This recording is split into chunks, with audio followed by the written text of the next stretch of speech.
Hello hello hello.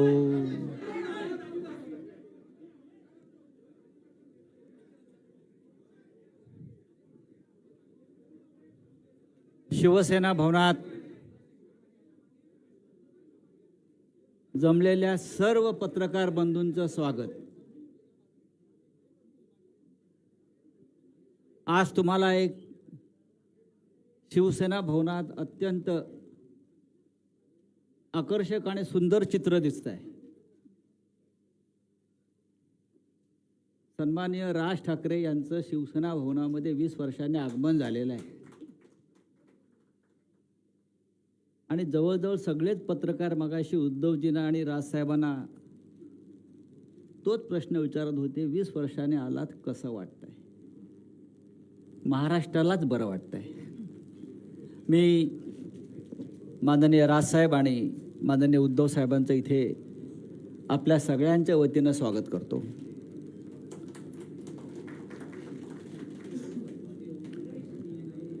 राजसाहेब आणि उद्धव साहेब एकत्र येणं म्हणजे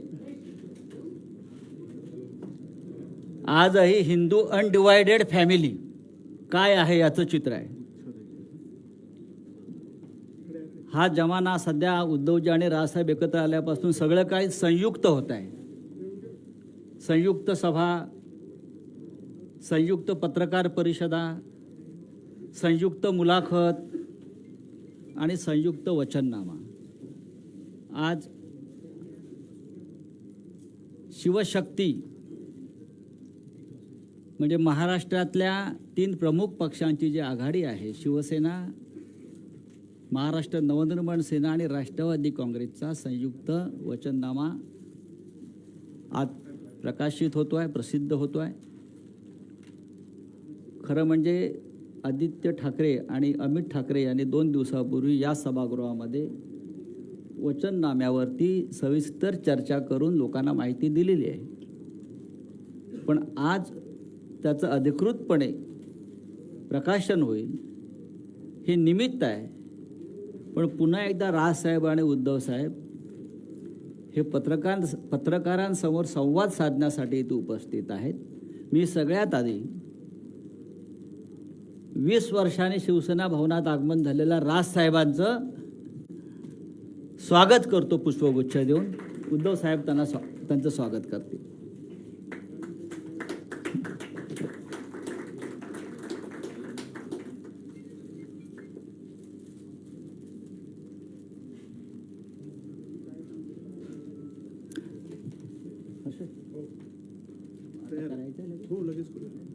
मी माननीय राजसाहेब आणि उद्धव साहेबांना विनंती करतो त्यांनी संयुक्त वचननाम्याचं प्रकाशन करावं.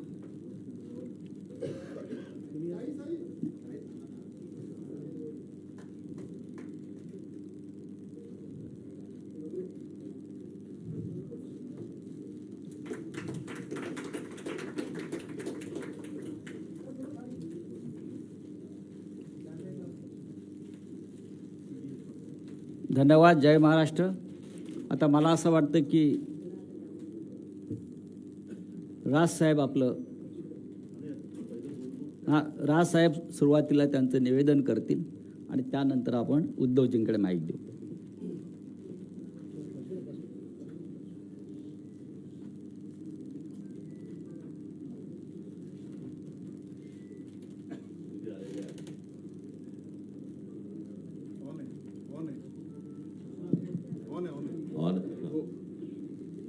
इथे आलेल्या सर्व पत्रकार बांधवांचं, भगिनींचं मी इथे स्वागत करतो.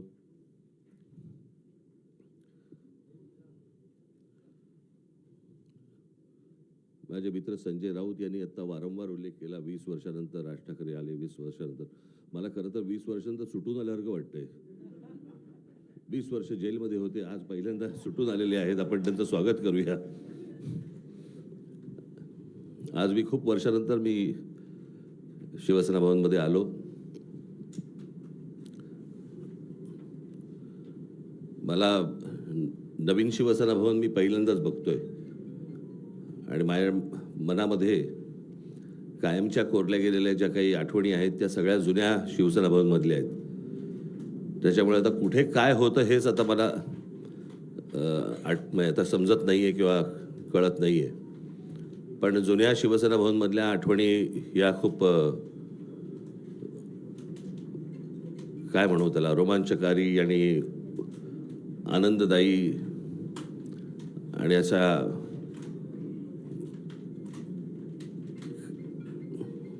त्या आठवणींना म्हणजे मी तुमच्यावर जर बसलो मी तर इतक्या गोष्टी मला तुम्हाला सांगता येतील पूर्वीपासूनच्या.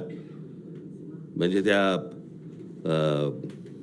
77 साली मला असं वाटतं शिवसेना भवन झालं आणि 77 सालीच त्यावेळेला ती जनता पक्षाचं सरकार आलं होतं आणि मग इथून तिकडे ती सभा ह्यांची आटपल्यानंतर इथे शिवसेना भवनवरती दगडफेक झाली होती. त्यावेळेला काय काय झालं तेव्हापासूनच्या त्या सगळ्या जुन्या आठवणी आहेत. पण आता मी त्या आठवणीमध्ये रमत नाही. आज इथे शिवशक्तीचा आज शिवसेना, महाराष्ट्र नवनिर्माण सेना आणि राष्ट्रवादी काँग्रेस यांचा मिळून एक संयुक्त जाहीरनामा इथे प्रकाशित आज तुमच्यासमोर करत आहोत. मला असं वाटतं आदित्य ठाकरे आणि अमित ठाकरे यांनी त्या दिवशी या जाहीरनाम्यामध्ये, वचननाम्यामध्ये या काय गोष्टी आहेत हे मला असं वाटतं आपल्यासमोर त्या दिवशी सांगितलेल्या आहेतच. त्याच्यामुळे आता त्याच्यावरती परत किती चर्चा करायची हे मला असं वाटतं आपण त्या गोष्टींचा विचार करावा. या व्यतिरिक्त जर समजा आपल्याला काही इतर प्रश्न असतील, मला असं वाटतं सन्माननीय उद्धव ठाकरे आपल्याशी बोलतीलच, परंतु त्यानंतर जे काही आपल्या मनामध्ये काही प्रश्न असतील ज्याची उत्तरं आम्ही देऊ शकत असू तर आम्ही जरूर देऊ. तर आम्ही जरूर देऊ. धन्यवाद.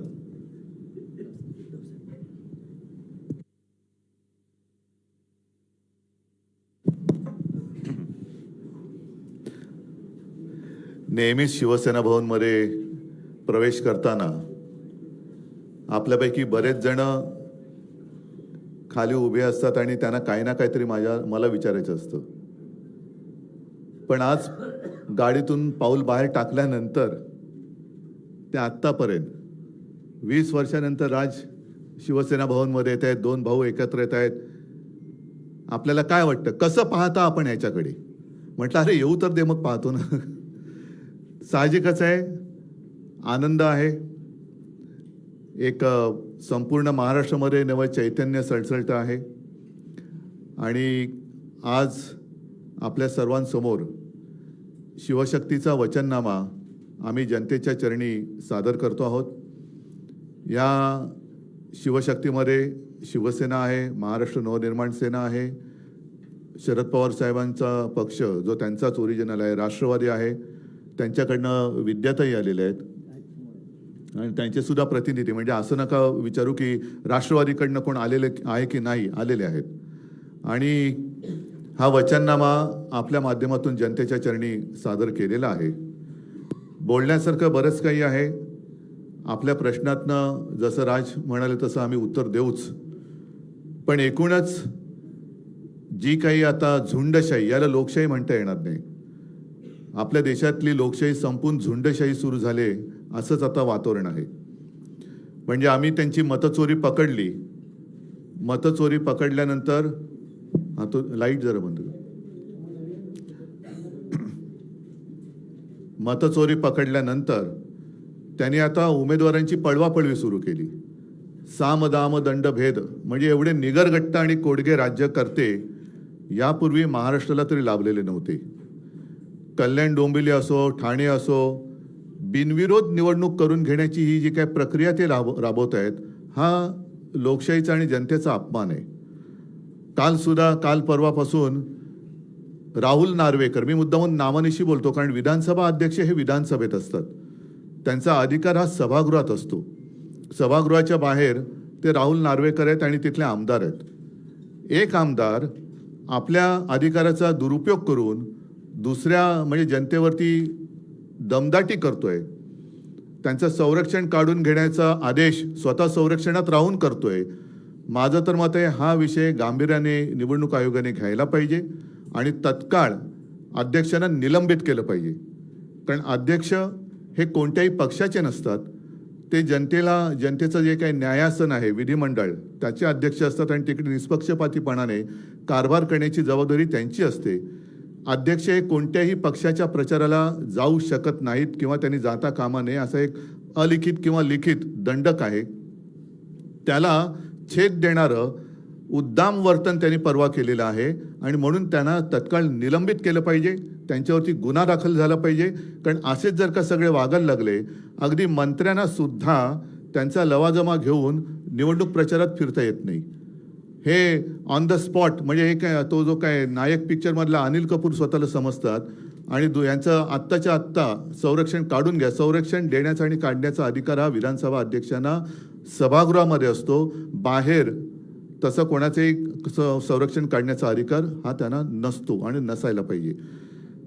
एकूण काय की निवडणुकीमध्ये दमदाटी करून जिथे जिथे बिनविरोध निवडणुका झाल्यात, हे मला असं वाटतं निवडणूक आयोगाचं थोडंसं नाटक आहे की त्यांचा निकाल त्यांनी राखून ठेवलेला आहे. शेवटी ते त्यांच्याच वळचणीला जाणार आणि ते जाहीर करणार. पण तिथल्या मतदारांना मतदानापासून त्यांनी वंचित ठेवलेलं आहे. जे मतदार ज्यांना आपण जेनझी म्हणतो, पहिल्या प्रथम मतदान करणार आहेत किंवा होते, त्यांचा मतदानाचा अधिकार तुम्ही नाकारलेला आहात आणि तिथल्या वॉर्डाची प्रक्रिया ही रद्द करून पुनर्प्रक्रिया करून जसं आता मध्ये नगर परिषदांचं झालं ना, निवडणुका परत घेतल्या, तसं परत तिथल्या वॉर्डाच्या निवडणुका निकाल नुसते थांबवून ठेवू नका, तर तिथली निवडणूक प्रक्रिया रद्द ठरवून तिथे पुनर्निवडणुका घेतल्या गेल्या पाहिजेत. तर तुम्ही लोकशाहीचे रक्षक आहात. नाहीतर तुम्ही म्हणजे निवडणूक आयुक्तांना म्हणतोय की तुम्ही सत्ताधाऱ्यांचे गुलाम आहात. हा जनतेमध्ये एक समज तुमच्याबद्दल होईल, तो होऊ देऊ नका. बाकी प्रश्न आहेत, त्या प्रश्नाबद्दल तुम्ही प्रश्न विचारा, आम्ही उत्तर देऊ. बोलण्यासारखं खूप आहे, जसं जमेल तुमच्या प्रश्नाच्या निमित्ताने आम्ही बोलत जाऊ. पण ह्या गोष्टी मात्र ठळकपणाने अधोरेखित करण्यासारख्या आहेत. परत एकदा सांगतो, राहुल नार्वेकर यांना विधानसभा अध्यक्षपदावरून निलंबित केलं गेलं पाहिजे, त्यांच्यावरती गुन्हा दाखल झाला पाहिजे आणि जिथे जिथे बिनविरोध निवडणुका ह्या करून घेतल्या गेलेल्या आहेत तिकडे निवडणूक प्रक्रिया ही नव्याने राबवली गेली पाहिजे.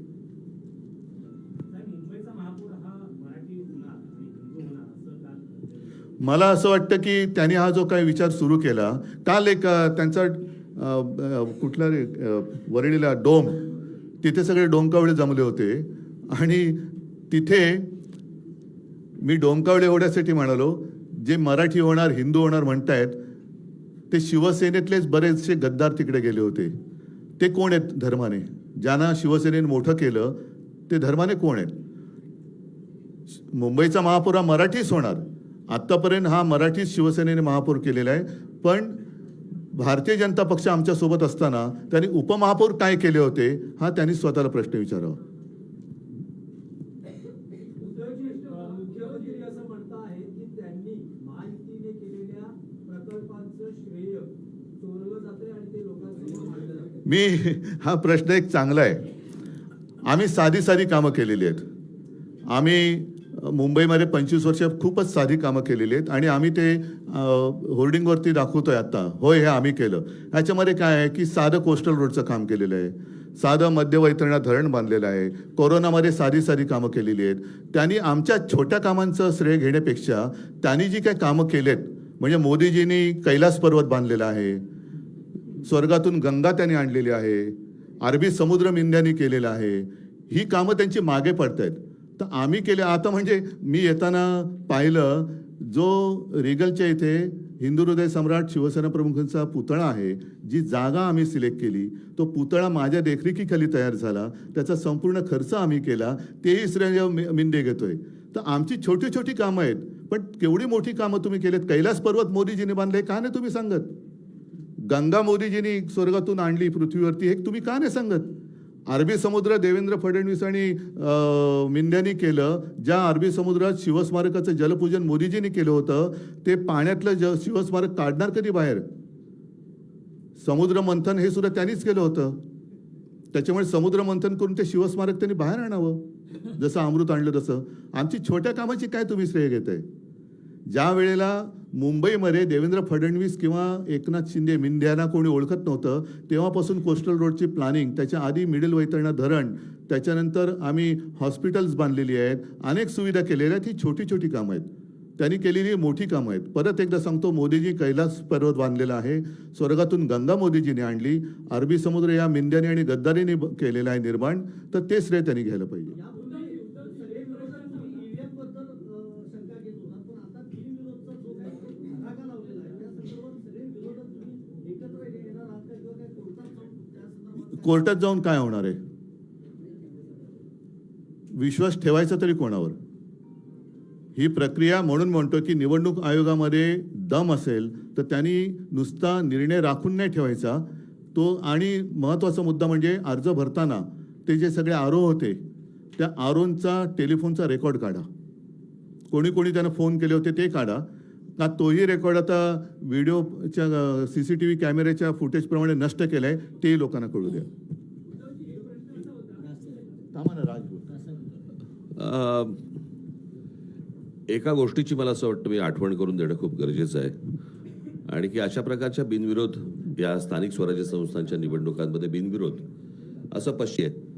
आणि अशा परिस्थितीमध्ये महाराष्ट्राचं अशा प्रकारे वाटोळं करणं, महाराष्ट्रातल्या येणाऱ्या पुढच्या पिढ्यांचं वाटोळं करणं, महाराष्ट्रामध्ये जे येऊ इच्छितात राजकारणामध्ये त्यांची विचारसरणी बदलणं, हे मला असं वाटतं महाराष्ट्रासाठी आणि महाराष्ट्राच्या भवितव्यासाठी घातक आहे. ह्या सगळ्या गोष्टींचा विचार मला असं वाटतं राजकीय पक्षांनी करणं गरजेचं आहे. आज जर आपण ह्या गोष्टींना प्रोत्साहन दिलं तर पुढे आपल्या वाट्याला काय येणार आहे हे फक्त ओळखून घ्यावं.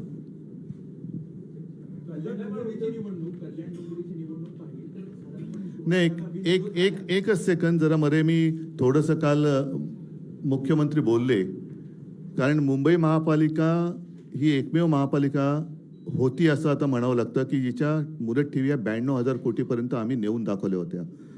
त्याच्यापैकी साधारणतः 40 ते 45,000 कोटी ह्या ज्या कामगारांचे प्रॉव्हिडंट फंड, ग्रॅच्युइटी वगैरे असतात त्याच्यासाठी असतात. उरलेल्या ज्या आहेत त्या लॉंग टर्म आणि मोठे जे प्रोजेक्ट असतात त्याच्यासाठी असतात. आणि त्याच पैशातून मुंबईसाठी कोस्टल रोड हा आपण बांधून करून दाखवलेला आहे, टोलमुक्त. यांचे गल्लीबोळं केली तरी यांचे हे टोल लावतात. नितीन गडकरींचा मुंबई गोवा रस्ता अजून होतोय, 200 वर्ष त्याला खड्डे पडणार नाही, पण 200 वर्षात तो होणार की नाही अजून माहिती नाही आहे. पण त्यांनी जे काल उद्गार काढले मुख्यमंत्र्यांनी हे खरं अशोभनीय आहेत. ठेवी या काही चाटायला नसतात. मला त्यांना सांगायचं तुमचं अगदी 100% बरोबर आहे, ठेवी ह्या चाटायला नसतात, पण त्याचप्रमाणे त्या कॉन्ट्रॅक्टरचे बूट चाटून त्यांना वाटायला नसतात. त्यांनी पूर्णपणे संपूर्ण विल्हेवाट लावण्याचं ठरवलेलं आहे. साधारणतः एक जमा खर्च याचं एक तारतम्य ठेवून ताळमेळ घातला जातो आणि जो खर्च केला जातो आपल्याकडे सर्व जे काही सोर्सेस आहेत त्यातनं पैसा किती जमा होणार आहे, पुढच्या काही वर्षात किती येणार आहे, आणि त्यानुसार प्रोजेक्ट हे आखले जातात, ठरवले जातात. आज जर माझ्या माहितीप्रमाणे 15,000 कोटी हे साधारणतः खर्चासाठी बजेट महापालिकेचं आहे. त्याच्या समोर साधारणतः 3 लाख कोटींचं देणं कॉन्ट्रॅक्टरना त्यांनी करून ठेवलेलं आहे. म्हणजे हा 3 लाख कोटीचा घोटाळा या लोकांनी केलेला आहे. आणि जर मला मिळालेली माहिती चुकीची असेल तर आनंद आहे, पण 3 लाख कोटी त्यांना देणीसाठी पैसे जे दिले ॲडव्हान्स मोबिलायझेशन, त्यातून किकबॅक घेऊन हा पैसा वाटप पैसे हे निवडणुकीला वापरतात. ही माझ्याकडे आलेली माहिती आहे. 3 लाख कोटीचा घोटाळा या खोकासुराने केलेला आहे. मेरा सवाल आपसे है, कल मुख्यमंत्री जी ने कहा है कि आप लगातार कह रहे कि अगला मेयर जो है मराठी होगा, लेकिन मुख्यमंत्री लगातार कह रहे कि हिंदू होगा और वो मराठी होगा. तो आपको लग रहा है कि हिंदू और मराठी इन दो शब्दों के जरिए जो है एक डिवीजन क्रिएट करने का प्रयास किया जा रहा है? एक दूसरा मी तुम्हाला अजून एक प्रश्न विचारतो. मला असं वाटतं की आपण थोडासा इतिहास माहिती नसेल तर सांगतो. पेशव्यांच्या काळामध्ये मला असं वाटतं 3 संस्थानं उभी राहिली. त्यातलं एक गुजरातचं मधलं गायकवाडांचं, शिंदेंचं म्हणजे सिंधिया ज्यांना म्हणतो आपण ते, आणि तिसरं होळकरांचं. बरोबर. जे साम्राज्य उभं राहिलं ते बडोद्याचं साम्राज्य उभं राहिलं, जे मराठेशाहीचं साम्राज्य आहे. बरोबर. मग त्या बडोद्यामध्ये सगळे मेयर गुजराती का होता? तो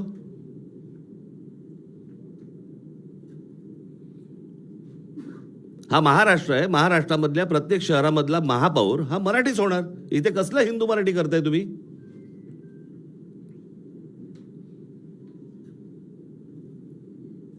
आणि मला मी त्या दिवशी म्हटलं नाही का तुम्हाला की आम्ही हिंदू आहोत, हिंदी नाही आहोत. तुम्हाला महाराष्ट्रातल्या या शहरांमध्ये मराठीचा मान हा तुम्हाला राखलाच पाहिजे.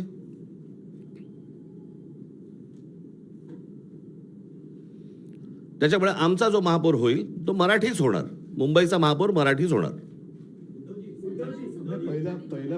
या प्रश्नाला एकच आहे, याचा अर्थ भाजप मराठी माणसाला हिंदू नाही का समजत? मराठी माणसाला हिंदू नाही समजत? मराठी जसं राज म्हणाला तसं आम्ही मराठी आहोत, अस्सल हिंदूच आहोत.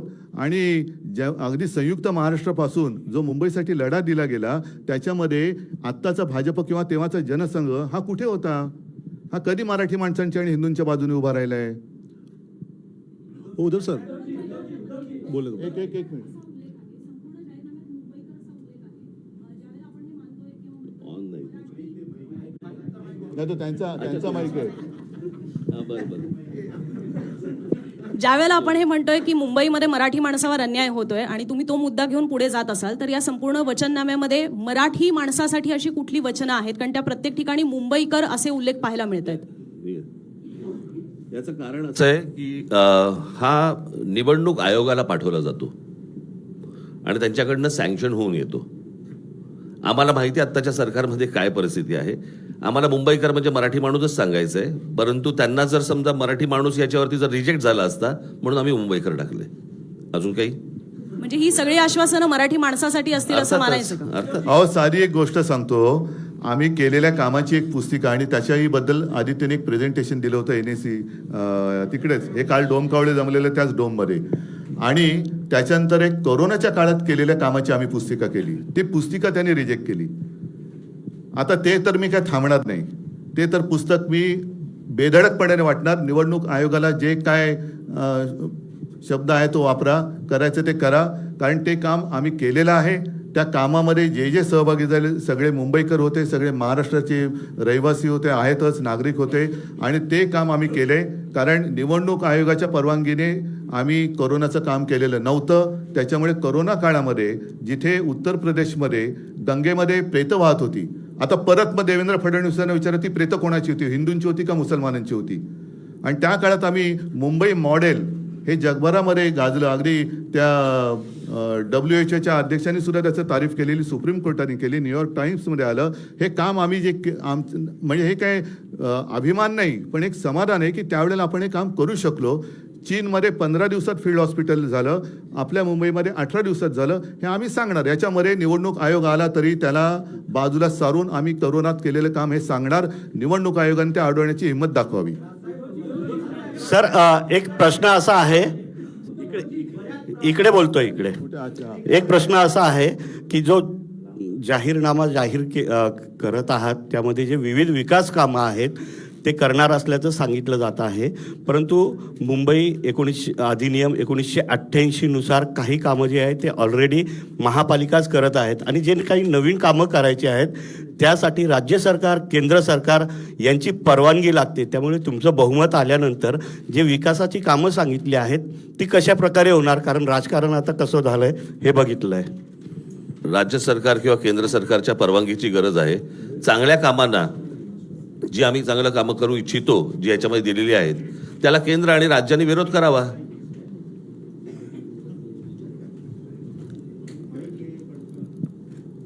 समजलं का की इकडे तिकडे बघत होतस तू?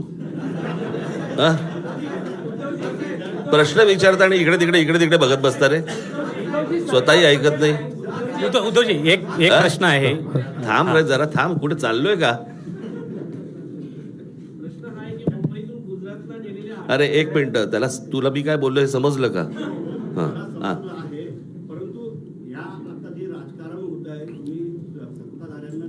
कोस्टल रोडचं डिझाईन परत ऐक ना, माझं तेच म्हणणं आहे, चांगल्या कामांना राज्य आणि केंद्र सरकारने नाकारू होत आहेत. पहिलं हे तुमच्या समोरच येईल ना की आम्ही ह्या योजना करायचं म्हणतोय, ह्याच्यासाठी राज्याची किंवा केंद्राची परवानगी पाहिजे आणि हे नाही देत आहेत.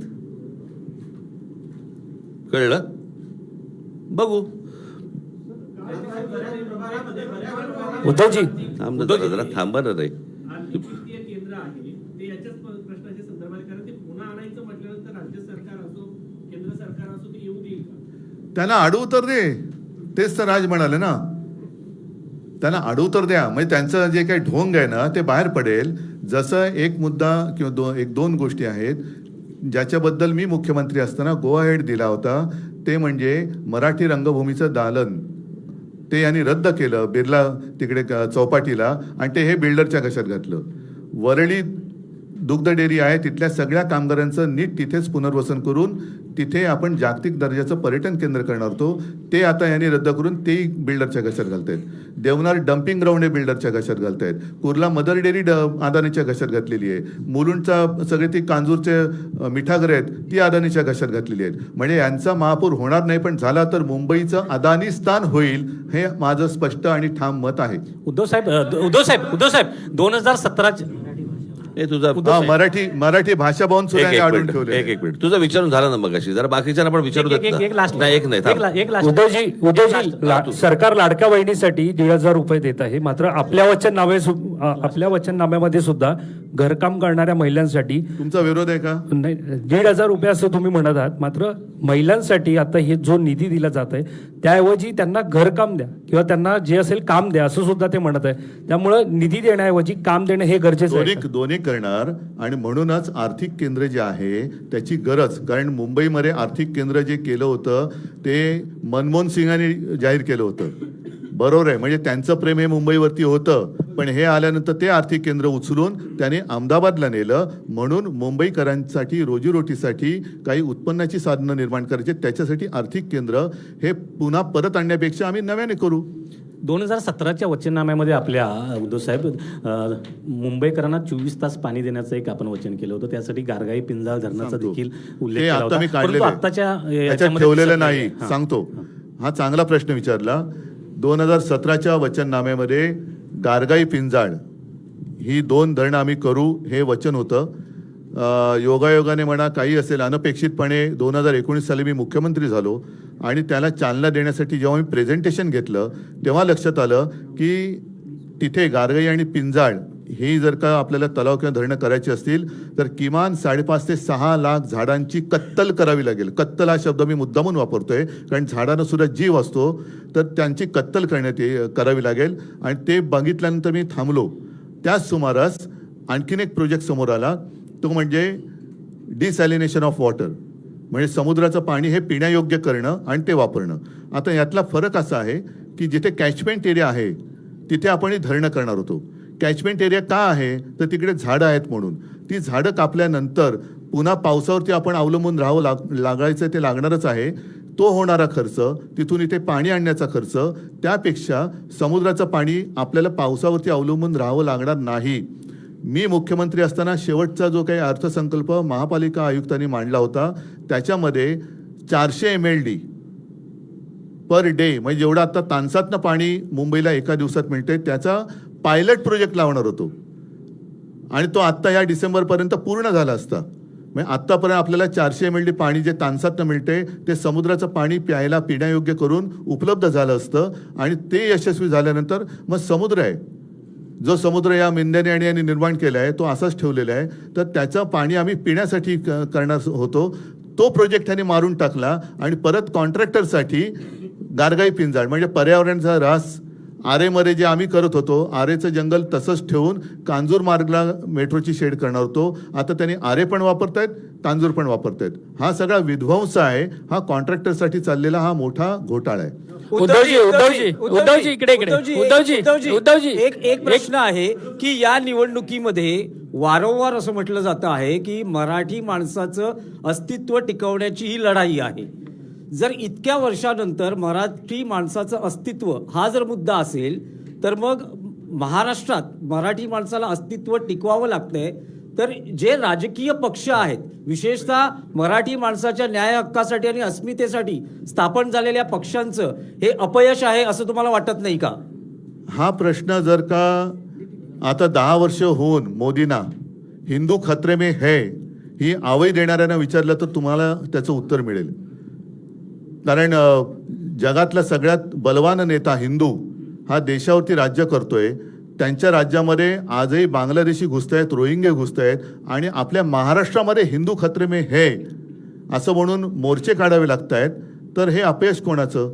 आणि मराठी माणसाबद्दल म्हणाल तर माझं सरकार पाडल्यानंतर ही जी परिस्थिती उभी राहिलेली आहे, मराठी माणसाचा पदोपदी अपमान होतोय, त्याला घर नाकारलं जातंय, त्याच्या आहारावरनं त्याला सुनावलं जातंय, हे सगळे गेल्या 2 वर्षात सुरू झाले.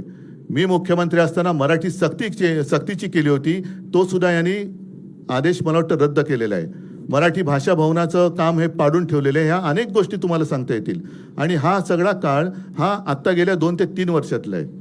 उद्धवजी काल पण मुख्यमंत्री हिंदू धोक्यात आलाय हा गेल्या 10 वर्षातला परिपाक आहे. उद्धवजी आणि राजजी, तुम्हाला दोघांनाही एक प्रश्न आहे. पण दोघं एका वेळेला माईकवर बोलू. आणि मुंबईच्या निवडणुकीमध्ये आंतरराष्ट्रीय राजकारणाने एंट्री घेतली हे आम्हाला काल डोममध्ये दिसलं. मुंबईचे भाजपचे अध्यक्ष म्हणतायत की जो न्यूयॉर्कचा महापौर झालाय झोराम ममदानी, त्यांनी उमर खालिदला सपोर्ट केला आणि त्या उमर खालिदच्या सभेमध्ये जी मुंबईत होणार होती तिथे आदित्य ठाकरे आणि तुमच्या पक्षाची लोक गेलेली होती. मला असं त्यांचं म्हणणं वाटतं- आहे की मुंबईचं आम्ही ममदानीकरण होऊ देणार नाही, मुंबईचा न्यूयॉर्क होऊ देणार नाही, मुंबईचा रंग असं आम्ही कोण बदलू बोललं? देणार नाही. कोण बोललं? हे सगळे भाजपचे पदाधिकारी आणि मुंबई अध्यक्ष बोलत आहेत. चाटम नाही काय मला ऐकायला नाही आलं. माईक घ्या ना जरा. चाटम. उद्धवजी मुंबईची निवडणूक आली की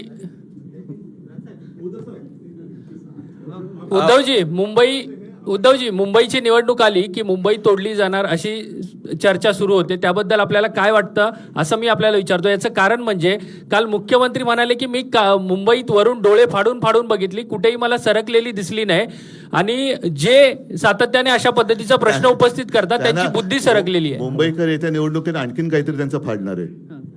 दुसरा मला राज ठाकरेंना एक प्रश्न विचारायचा आहे. राजसाहेब, काल मुख्यमंत्र्यांनी थेट असं म्हटलेलं आहे की हिंदू हृदय सम्राट बाळासाहेब ठाकरे यांच्या कृतीचा जर वारसा कोणी चालवत असेल तर ते एकनाथ शिंदे चालवतात आहे. याबद्दल आपल्याला काय म्हणायचं आहे? ढाण्या वाघ असं देखील म्हणाले. राजसाहेबांकडून उत्तर अपेक्षित आहे. ठाण्या पण नाही तर ढाण्या कुठून येणार? मला उद्धव अरे थांब, राजला विचारलं मी उत्तर देतो.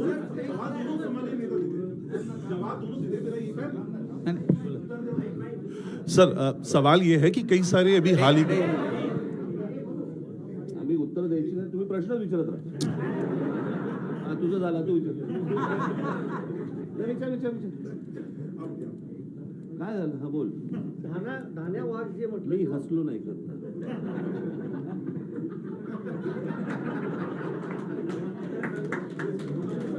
मी हसलो ना. माईकवर असा. मी तर शांतपणे हसलो. संजय राऊत जोरात हसले. हे त्याचं उत्तर. ते मागच्या थांब, आता ते आहेत ना. ऐका, एकच विनंती आहे की या सगळ्या फालतू विषयाचा मुंबईकरांच्या जीवनाशी काहीही संबंध नाही. त्याच्यामुळे माझं म्हणणं आहे की मुद्द्यावरती त्यांनी बोललं पाहिजे. आम्ही मुद्द्यावरती बोलतो.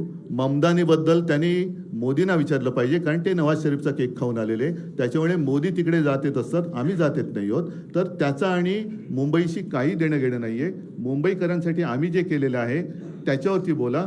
ते जर काही करू शकत असतील तर त्याच्यावरती बोला. या फालतू बाजपळ त्यांच्या प्रचारामध्ये मुंबईकरांना काही मिळणार नाही. उद्धव सर इसी सवाल मी एक प्रश्न तुम्हालाच विचारतो. पुढे पण काय काय गोष्टी ऐकायच्या आहेत ना रे तुम्हाला? आज 5 किती तारीख आहे? आज 4 तारीख आहे.